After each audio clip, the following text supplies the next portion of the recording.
For reading, we are going to combine our reading standards and our social studies standards, and we are going to start a new unit of focus.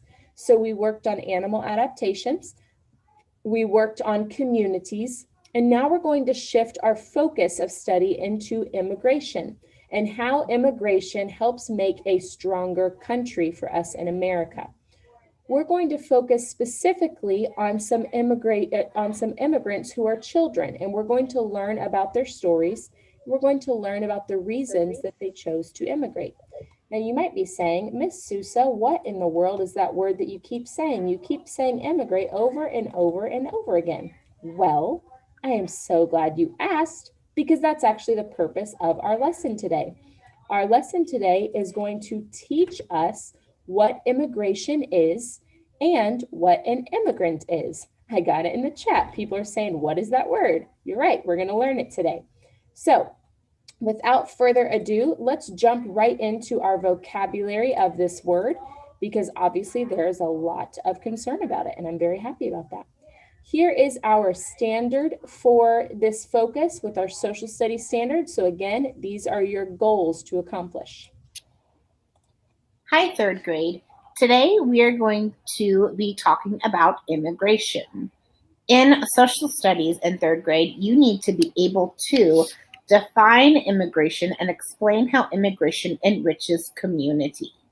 Today we'll be working at a level 3 of defining immigration, which is also in our level 2 of understanding and using academic vocabulary of immigration, community, and enrich. Community, you should already know. We have been working and talking about communities. On the next slide, watch the video with your teacher. Alrighty, so as I shared with you, the purpose of our lesson today is to define immigration and immigrants. So as you're watching this video, I would like for you to be thinking and creating knowledge in your head for what is an immigrant and what does immigration mean. Upstate, downstate, immigration. It's time to play What Do You Know? From how many countries have immigrants come to the U.S.? Is it? Oh no! Hold on. Stand by. From how many countries have immigrants come to the U.S.? Is it A, over 150? B, 3, maybe 4? C, none? Over 150. Aside from American Indians and people brought here against their will, like enslaved Africans, most people living in the U.S. came from other countries, or their ancestors did. People who willingly leave their country to start a new life in a new country are called immigrants. Back in the late 1800s, millions of immigrants arrived in New York from countries across Europe. It was the first time immigrants came from so many different places, including Southern and Eastern Europe. The trip was long, difficult, and scary. After 1892, most European immigrants were screened at Ellis Island in New York before entering the country. By the 1890s, 80% of New Yorkers were immigrants.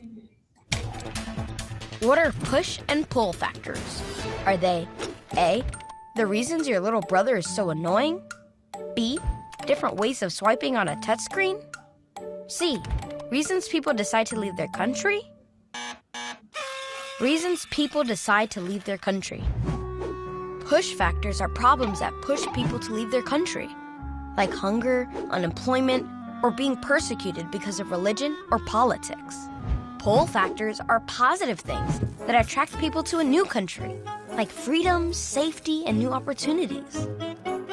Between 1880 and 1924, 3 million Jews left Russia because their villages were being destroyed and many had been killed. In New York, they found freedom as well as work opportunities. Immigrants today have similar reasons for coming to the U.S. Some are trying to escape war, poverty, or persecution. Some are seeking freedom, safety, and new opportunities. What strategies have immigrants used to succeed? One family member might come over first to prepare the way for others to come later. This is sometimes called chain migration. Immigrants also form ethnic enclaves, communities with others from the same part of the world. They build support networks through community organizations. In the late 1800s, how did immigrant kids in the US learn English? Did they A. use a translation app? B. Take advantage of free public schools? C. Watch YouTube videos? Take advantage of free public schools. America's free public schools help immigrant kids learn English and gain the education they need to get good jobs.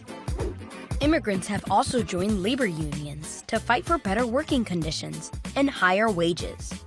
Immigrants have overcome many challenges to make a new life in our country. But even though the United States has always been a nation of immigrants, not everyone has welcomed them. Why not? In the 1800s, people thought immigrants brought disease and crime to our country. There were prejudice against immigrants because of their race, religion, or politics. And some thought immigrants were taking jobs away from Americans. Anger and prejudice led to the Chinese Exclusion Act of 1882, which stopped most Chinese immigrants from coming to the U.S. Later, the Immigration Act of 1924 outlawed immigration of Asians and Arabs altogether. These racist laws were not repealed until 1965. Unfortunately, prejudice and racism continue today. Still, we have more immigrants coming into New York and the U.S. from more countries around the world than ever before. New York is home to over 4 million immigrants, who make up more than a fifth of the state's total population. And immigrants have contributed a lot to their new communities. They bring rich culture, language, food, and contribute to the arts, sciences, and innovation in our country. Immigrants are also an important part of our workforce and help build the economy. There is a lot of debate over immigration laws and how we should treat immigrants from different countries. Why do you think this debate continues today? Will our country continue to be a nation of immigrants? All right. We're going to work on defining immigration and immigrants today, and we're going to do so by working on an activity together. So in 1 minute, an activity is going to release to you on Seesaw, and that activity is called What is Immigration? While you wait for it to unlock, let's look at the directions. With your teacher, you're going to watch the video, which we've just done, and you're going to add response and complete a vocabulary complete the vocabulary for the word immigration. So together, we're going to define the word immigration. Then you are going to work on defining push and pull factors, which are from the video. Okay? So after we are all done today, I've also given you an optional extension of a website to explore that has a lot of really cool information about different children around your age who have immigrated to our country and what their story is. So you can get some background information. Alrighty, this is now unlocked to you on Seesaw. So right now, please go to Seesaw and go to your activities. And again, the activity is called What is Immigration? Go ahead and go to Seesaw and open up that activity now. We're defining immigrant, and this is a person who willingly leaves his or her country to live in a new country permanently. I'm going to type that whole thing, and then I will leave it there to give you guys some time to type it. And as you are typing it, I'm going to go ahead and continue speaking about some background information. So you guys right now are typing the definition of immigrant. And an immigrant is a person who willingly leaves his or her country to live in a new country. We said we were going to talk about that word willingly. Our video showed us some information about two groups of people who did not willingly come to our land in America. And that was several Native American tribes, and that was also enslaved African Americans. We do not count these groups as immigrants because they did not have a choice in their coming. It's important that we understand people who immigrate are coming here by choice. It's their own free will. It is not a force. It is not another cause that is making them be here, but they are choosing to move to a different country. There are many, many reasons that people choose to go live in different countries. And that's what you're going to explore in the push and pull factors.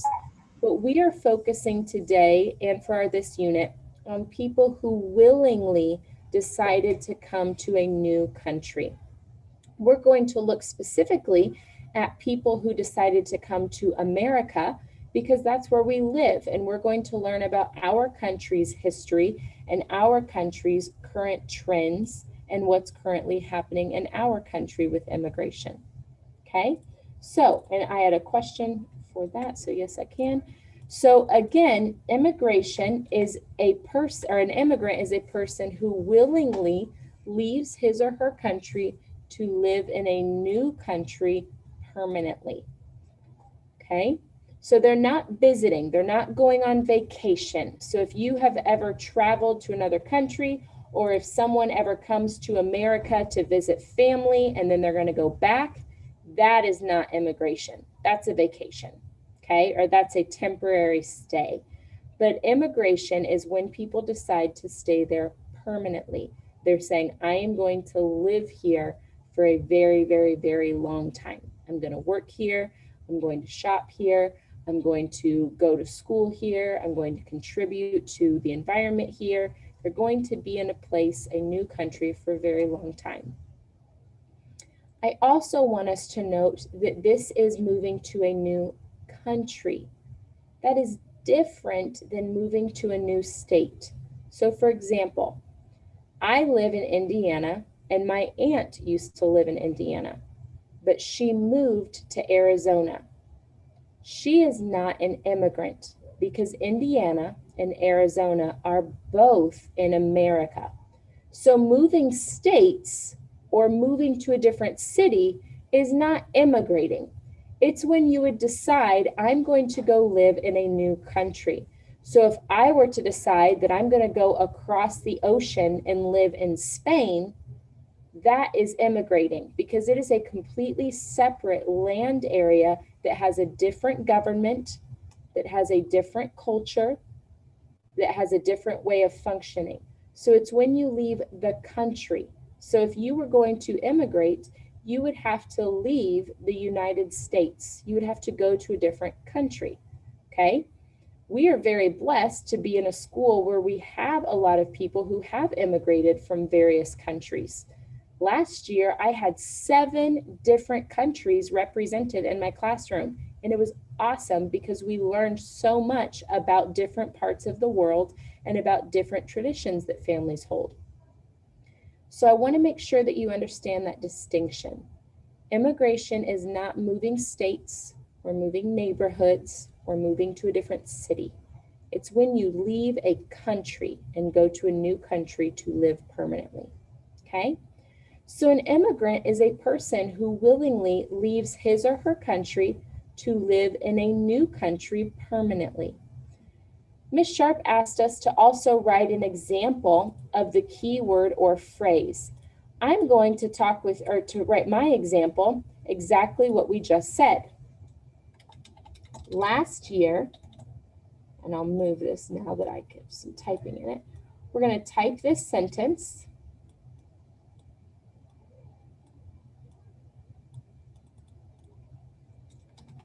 Last year, there was a student in my class who was an immigrant from Guatemala. Last year, there was a student in my class who was an immigrant from Guatemala. This shows you that this student came from another country. Guatemala is a separate country than America. They have a different government. They have a different culture. They have a different language. They're a completely separate land space than America. So last year, there was a student in my class who was an immigrant from Guatemala. And this student was an immigrant because their family had decided to come here and live permanently. They were not visiting. It was not a short time. This family had decided that they would live here. Now, this family had several push factors that made them leave Guatemala, and that was because there was a very dangerous organization who was taking advantage of their community through robbery and violence. So their push factor making them leave Guatemala was that their family felt they were in danger. The reason they chose America instead of other countries was the pull factor. They knew that they had great jobs here. So this family said, I feel pulled to America because they can offer me a great job. Okay. Oh, awesome. We have people in the chat sharing that they are from Guatemala. I love it. My best friend is from Guatemala. His name is Ismael. Him and his wife, Becky, are very good friends of my husband and I. And he is also from Guatemala. So Guatemala is very near and dear to my heart. All right. So again, an immigrant is a person who willingly leaves his or her country to come to a new country permanently. An example would be several students from our class, it would seem. We have several immigrants in our class who are from Guatemala as one country, and I'm sure we have other countries represented as well. That's awesome. Okay, so an immigrant is a person of any age who leaves their country to come to a new country. All right. Are there questions on the word immigrant right now? Questions on what immigrant is, what the word immigrant means, or immigration? Any questions? Terrence. Why do people why do people do you know how many people have immigrated to Indiana? So I don't know that off the top of my head, but I'm glad you're asking because the website that I've given you guys as an option will tell you that. So it's pretty cool. So you'll be able to find that out. Okay. Pretty cool, huh? To learn about our own community. All right. So I want to take a look at what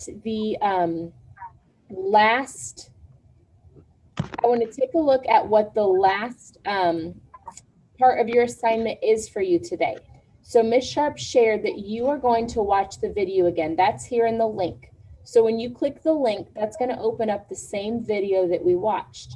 You're going to write down your definition of a push factor and a pull factor. Okay, so what is a push factor and what is a pull factor? So you are going to define this independently and you're going to turn it into me. So you're going to tell me in your own words what you think a push factor is, and you're going to tell me in your own words what you think a pull factor is. Questions on that? Questions on what you're going to do during your work time? Okay. On slide 2, you are asked to do this. In the boxes below, you need to use the label feature to complete the definition of immigration and community in your own words. Then use the microphone to record yourself using immigration in a sentence and using community in a sentence. Okay, so this is proof that you understand our standard and our success criteria. So when you finish telling me what a push factor and a pull factor are, you're going to come tell me what immigration is and what a community is, and you're going to record yourself saying those words in a sentence. Questions on that expectation?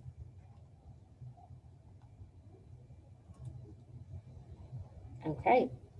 The final thing that I want to share with you is what Terrence just asked about, and it's an option. If you get done with this assignment early, in the instructions, I have given you an optional extension, and you can spend some time exploring this awesome website. This is a website that we are going to explore later, but if you want to get some background information now, you can. So Terrence, your question was, how many immigrants live in Indiana? Right here under the immigration data, you'll be able to find that. So you can select Indiana and you can see how many people we have in our state that have immigrated here. You can also learn about some students your age who have come to America from other countries. This is a virtual field trip to a place where many immigrants came into our country, and you can also explore Ellis Island here. So this is an option for you if you would like more information about immigration, then you can look at this website, which again is in the instructions as an optional extension. Okay? All right. Ladies and gentlemen, that is all that I have for you for the lesson today. Oops, hold on.